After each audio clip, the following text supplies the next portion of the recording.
ఎదురుగా గురుకుల్ భూములలో N convention అనే ఫంక్షన్ హాల్ ఏదైతే ఉందో అక్కడున్న చెరువులో సగానికి అడ్డంగా గోడ కట్టి కొన్ని ఎకరాలు ఆక్రమించుకొని ఫంక్షన్ హాల్ నిర్వహిస్తున్నారు.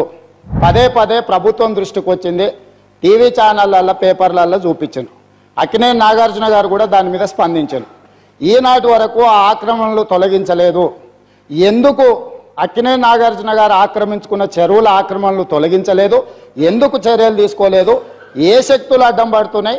ఎప్పటిలోగా చర్యలు తీసుకుంటారో మంత్రి గారు సూటిగా సమాధానం చెప్పాల్సిందిగా కోరుకుంటున్నాం.